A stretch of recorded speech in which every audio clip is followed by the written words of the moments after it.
You're sitting at a table with four men, and one of them is studying your face for a reason to kill you. The room smells like cigarette smoke and old sweat. There's a pistol on the table between you, casual, like a salt shaker. The man across from you slides a beer across the wood and asks you a simple question. Where did you say you were from again? You've answered it 100 times. Same words, same tone, same easy smile. But this time he's watching your eyes when you say it. You answer perfectly. You always do. Because the second your story cracks, even a flicker, even a hesitation in the wrong place, they don't ask questions. They don't kick you out.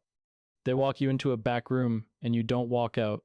This is what it's like to spend years inside a cartel pretending to be one of them. To eat with men who would torture you to death if they knew. To laugh at their jokes. To do the things they ask, because refusing is the same as confessing. To slowly become the very thing you came to destroy. You don't volunteer to infiltrate a cartel. They find you.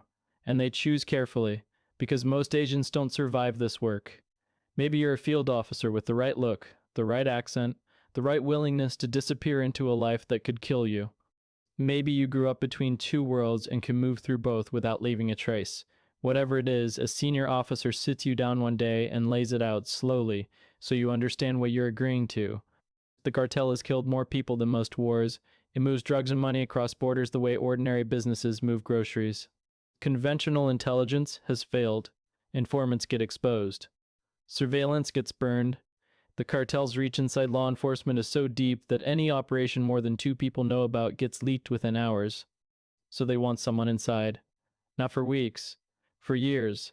Long enough to be trusted. Long enough to map the entire organization from the ground up. Long enough to bring it down from the inside. The officer doesn't sell it. He's honest.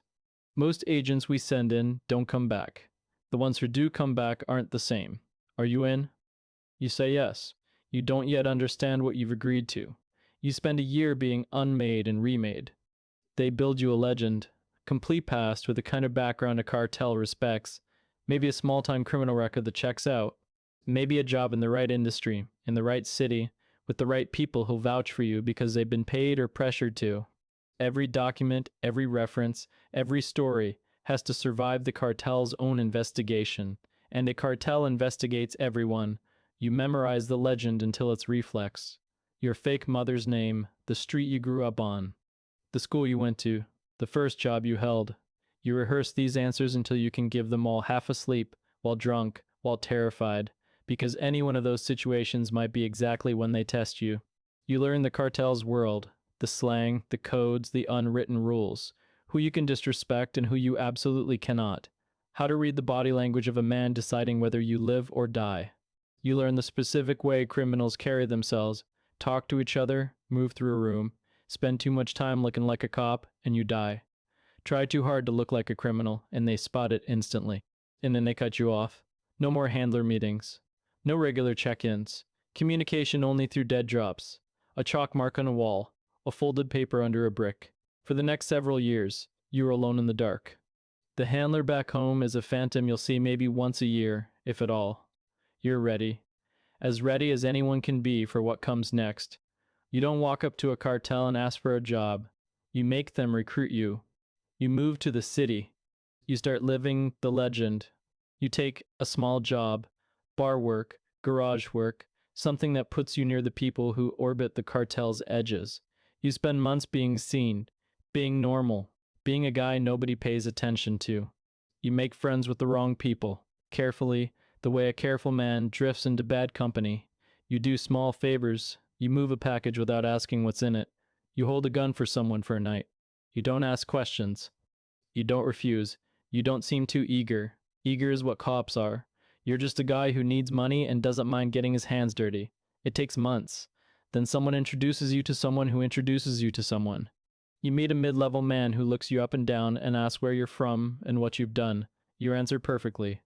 He doesn't say yes or no, he says come back next week. You come back. And again. And again. And one day, without ceremony, you're standing in a warehouse watching men count money you helped move, and you realize, quietly, with a chill, that you're in. The hard part hasn't even started. Inside the cartel, trust isn't given. It's bought in installments, with risk and loyalty, and sometimes with things you swore you'd never do. They test you. Constantly. Sometimes they send you on a meaningless errand just to see if you do it without question. Sometimes they tell you false information and watch to see if it surfaces in the wrong place. Sometimes they put you in a room with a man who's about to be killed just to see your face, and your face has to show nothing, no pity, no discomfort, just the same flat indifference everyone else in the room is wearing. You learn that the deepest danger isn't the cartel suspecting you, it's the cartel liking you. Because as you climb, they trust you with more, and trust comes with demands. You're handed responsibilities that put real people in real danger. You're asked to make decisions that hurt others, and every time you do, you're more inside, and harder to ever get back out. You feed information home through dead drops, slowly, carefully, never anything that could be traced to you alone. You watch your handler's distance signals, a chalk mark on a wall that means we got it, another that means be careful. Sometimes there's no mark for weeks, and you wonder if you've been forgotten. The loneliness is unlike anything you've ever known. You can't call home. You can't tell anyone the truth. The men around you, the friends you're making, the bosses who slap your back, are exactly the people you're working to destroy. You laugh at their jokes and you mean it sometimes, and that's when the real horror sets in. Then comes the test you knew was coming and prayed wouldn't. They want you to do something that crosses a line. Not a small favor. Something serious, something that proves, beyond any doubt, that you're one of them. Maybe it's a violent act. Maybe it's the framing of someone innocent. Whatever it is, refusing means you're not a brother. And not being a brother means not being trusted. And not being trusted means dying in a quiet room somewhere. There's no time to consult your handler. The dead drop is days away. The decision is yours, alone, in front of men who are watching your face for the smallest flicker of hesitation. This is the loneliest moment in the entire operation. Every agent who's ever done this work has stood here, in some version of this moment. You can refuse and likely die, ending the mission before it accomplishes anything. Or you can do the thing, stay inside, and use that proximity to take down an organization that kills hundreds of people a year. You make the choice, you do what the mission requires, and you walk out of that room a different person. The line between who you were and who the cartel thinks you are, the line you've been so carefully maintaining for years, has just blurred in a way that will never quite unblur. You've stopped being an officer playing a role. You've started being someone who did the thing. That's a door you can never fully walk back through. You're trusted now, truly trusted, promoted up the cartel's ranks. You sit in rooms where decisions are made about money and territory and people's lives. You see the entire structure laid out. The financiers, the producers, the transporters, the corrupt officials on every payroll. You see things conventional intelligence has been trying to map for a decade, and every detail of it goes home, slowly, through dead drops in the careful language of an agent who knows that one wrong sentence in one wrong place means a bullet. You watch operations you helped plan get hit by the authorities back home, trucks intercepted, houses raided, arrests made. You feel the cartel's paranoia rise. Someone is leaking. They start a hunt for the traitor inside their walls. You watch them tear each other apart looking for you, and you have to act more loyal than ever, more outraged at the betrayal, more eager to find the rat. You suggest names. You point fingers. You watch innocent men get tortured for the leak that's coming from you. You go to bed every night and you don't know what's left of you anymore. You did what you had to do. The operation is working. Real victories are coming, slowly, from the information you're feeding home, but the cost of every win is a piece of yourself, and you've been paying for years. You've been inside for years. You can't even remember exactly how many. You speak the cartel slang in your sleep. You laugh at their jokes without thinking. You miss real food from home you can't even quite remember the taste of. The family you once had is gone. Either they were never told you were doing this, and to them you simply vanished, or they were told a lie, that you took a job overseas, that you'd be away for a long time. Your children, if you had any, have grown up without you.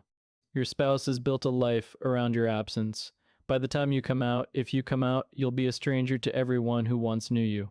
The worst part is the men around you, the ones you're going to destroy. Because over years of laughing, working, eating, surviving together, some of them have become, there's no other word for it, your friends. They saved your life on a bad night. They covered for you when a shipment went wrong. They trusted you with their family's names. And when this is over, when the raids come and the arrests happen, they'll know who the traitor was. They'll know it was you. and every one of their faces will join the gallery in your head that visits when you try to sleep. So why do you do it? Because every kilo you stop is lives saved.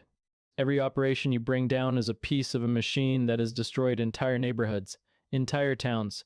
None of those people will ever know your name. They couldn't pick your face out of a crowd. That's the only reward there is. And most days it has to be enough. It ends, eventually, the way these operations always end, quickly and with no warning.